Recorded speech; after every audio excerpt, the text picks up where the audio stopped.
कक्षा 8वीं अध्याय 2 सूक्ष्म जीव मित्र एवं शत्रु। जैसा कि इस अध्याय के नाम से विदित है, सूक्ष्म जीव मित्र एवं शत्रु। सूक्ष्म जीव होते क्या हैं? वे सूक्ष्म या छोटे छोटे जीव जिनको हम अपनी साधारण आंख से नहीं देख सकते, केवल सूक्ष्मदर्शी यंत्र द्वारा देख सकते हैं, संयुक्त सूक्ष्मदर्शी यंत्र द्वारा देख सकते हैं, उन जीवों को हम सूक्ष्म जीव कहते हैं। सूक्ष्म जीव हमारे लिए लाभदायक भी होते हैं और हानिकारक भी होते हैं। इस प्रकार से सूक्ष्म जीवों को मित्र भी कहते हैं और शत्रु भी कहते हैं। सूक्ष्म जीवों को हम चार वर्गों में बांट सकते हैं। पहले तो सूक्ष्म जीव होते कहाँ है? सूक्ष्म जीव सर्वत्र स्थान पर पाए जाते हैं, प्रत्येक स्थान पर सूक्ष्म जीव पाए जाते हैं। सूक्ष्म जीव चार प्रकार के होते हैं: जीवाणु, कवक, प्रोटोजोआ और शैवाल।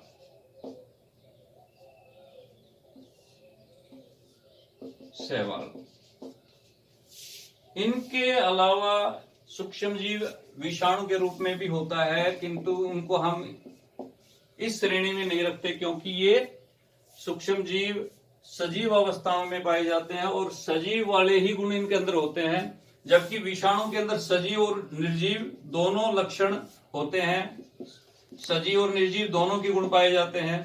विषाणु की कोशिका के अंदर, जो कि बहुत ही सूक्ष्म कोशिका होती है, सूक्ष्म जीवों में एक कोशिकीय संरचना से बना होता है। इसके अंदर जो केंद्रक होता है वो केंद्रिका झिल्ली के द्वारा ढका नहीं होता, केंद्रक नहीं पाया जाता, जीव द्रव्य नहीं पाया जाता है, इसलिए इसको निर्जीव अवस्था में रखते हैं। किंतु ये किसी भी परपोषी के शरीर में जाकर के वहां पर ये प्रजनन करना शुरू कर देता है और इसलिए इसको सजीव की श्रेणी में भी हम रखते हैं। तथा दूसरा, इसके अंदर न्यूक्लिक अम्ल पाया जाता है, तो इसको हम सजीव की श्रेणी में भी रखते हैं। तो ये निर्जीव और सजीव दोनों की श्रेणी में रखा जाता है, किंतु इनको हम केवल सजीव की श्रेणी में रखते हैं।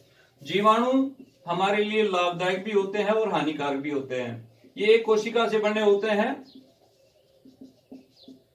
जीवाणु एक कोशिकीय जीव हैं जो एक कोशिका से बने होते हैं, हमारे लिए लाभदायक भी होते हैं और हानिकारक भी होते हैं। कुछ जीवाणु दूध को दही में बदलते हैं, जैसे लैक्टोबैसिलस है, वो जीवाणु दूध को दही में परिवर्तित कर देता है। चमड़े को साफ करने के लिए जीवाणु का इस्तेमाल करते हैं। चाय की पत्ती और तंबाकू को अपने उपयोग के योग्य बनाने के लिए हम जीवाणु का इस्तेमाल करते हैं। राइजोबियम जो जीवाणु होता है, जो नाइट्रोजन को नाइट्रेट में बदलता है, मिट्टी के अंदर नाइट्रोजन का शीतलीकरण करता है, वो हमारे लिए लाभदायक है। और इसी प्रकार से बहुत सारे अन्य जीवाणु हैं जिनसे हम जो हमारे लिए लाभदायक होते हैं। इसके अलावा कुछ बहुत सारे जीवाणु ऐसे होते हैं जो हानिकारक होते हैं। बहुत सारे जीवाणु ऐसे हैं जो रोग फैलाते हैं, जैसे टीबी का रोग है, टाइफाइड है या अन्य रोग हैजा है, ये जीवाणु के द्वारा फैलते हैं। तो ये रोग फैलाते हैं। हमारे जो खाद्य पदार्थ है, कुछ जीवाणु हमारे खाद्य पदार्थों को खराब कर देते हैं, विषैला बना देते हैं, खाने के योग्य नहीं रहता वो खाद्य पदार्थ। इसके अलावा लकड़ी, कागज है, उनको भी ये नष्ट कर देते हैं कुछ जीवाणु।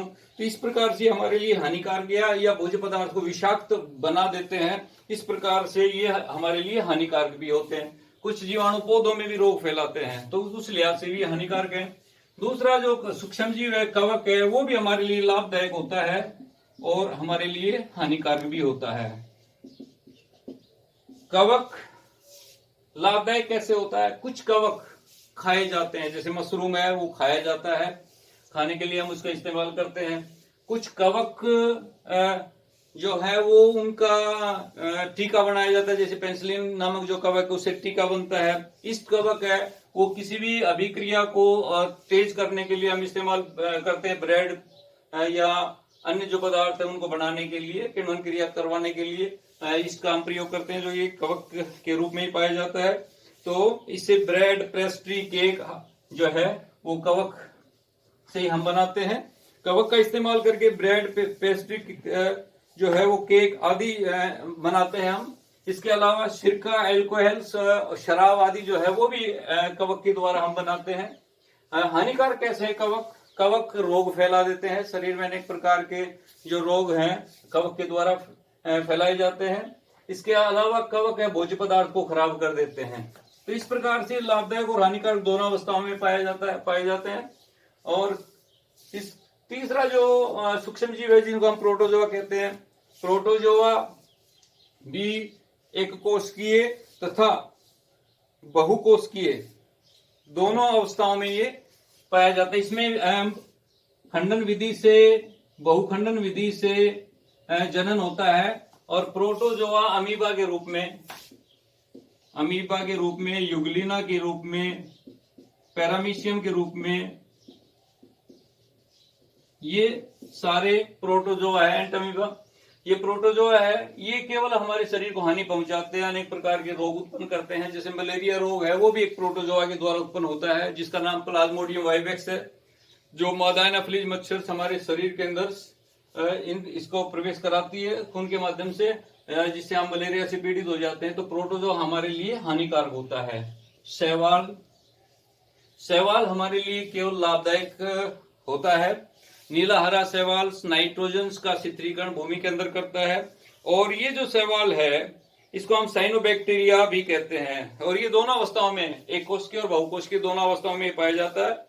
तो शैवाल केवल हमारे लिए लाभदायक होते हैं। सूक्ष्म जीवों का हम वाणिज्यिक रूप में किस प्रकार से, इनका हम कॉमर्शियल कैसे यूज करते हैं, वाणिज्यिक के रूप में हम किस प्रकार से इस्तेमाल करते हैं। बहुत ही भारी मात्रा में अल्कोहल बनाते हैं हम सूक्ष्म जीवों के द्वारा। तो सूक्ष्म जीवों के द्वारा हम किण्वन विधि से अल्कोहल, चीनी से अल्कोहल में परिवर्तित कर देते हैं। जो किण्वन क्रिया क्या होती है, किण्वन क्रिया किसे कहते हैं? शर्करा को अल्कोहल में परिवर्तित करना वायु की अनुपस्थिति में शर्करा को अल्कोहल के रूप में परिवर्तित करना किण्वन क्रिया कहलाती है। और किण्वन क्रिया सबसे पहले लुई पास्चर ने 1857 में किण्वन क्रिया को खोजा था, किण्वन क्रिया के बारे में बताया था हमें। तो किण्वन से हमें शर्करा से अल्कोहल प्राप्त होता है। तो जो वाणिज्यिक रूप में हम इस्तेमाल करते हैं इसका अल्कोहल को। दूसरा, सूक्ष्म जीवों का औषधीय उपयोग कैसे होता है? सूक्ष्म जीवों से बहुत सारी औषधियां बनाई जाती है, जो रोगों को क्योर करने में, रोगों को ठीक करने में हम उसका इस्तेमाल करते हैं, जिनको हम प्रतिजैविक कहते हैं। प्रतिजैविक पदार्थ किसे कहते हैं? वे सूक्ष्म जीव जो दूसरे सूक्ष्म जीवों के लिए हानिकारक होते हैं, उनको हम प्रतिजैविक पदार्थ कहते हैं। स्ट्रेप्टोमाइसिन, जेंटामाइसिन, पेनिसिलिन आदि ये प्रतिजैविक पदार्थ होते हैं। जब हमें कोई रोग उत्पन्न हो जाता है तो इन प्रतिजैविक पदार्थों को टीके के द्वारा हम शरीर में प्रवेश करवाते हैं, या मुख के माध्यम से हम इन प्रतिजैविक पदार्थों को प्रवेश करवाते हैं, और उस शरीर में जाने के बाद वो रोग के रोगाणुओं को वो प्रतिजैविक पदार्थ मार देता है। तो वे सूक्ष्म जीव जो दूसरे सूक्ष्म जीवों के लिए हानिकारक होते हैं, वो प्रतिजैविक पदार्थ या एंटीबायोटिक्स कहलाते हैं। इसके अलावा मिट्टी की उर्वरता में वृद्धि भी सूक्ष्म जीवों के द्वारा, जो मैंने अभी बताया कि शैवाल जो है मिट्टी की उर्वरता को बढ़ाता है, मिट्टी की भूमि की उपजाऊ शक्ति को बढ़ाता है। नीला हरित शैवाल जो होता है, जिनको साइनोबैक्टीरिया बोलते हैं, वो मिट्टी के अंदर वायुमंडल की नाइट्रोजन का मिट्टी के अंदर शिथिलीकरण कर देता है, नाइट्रोजन फिक्सेशन कर देता है।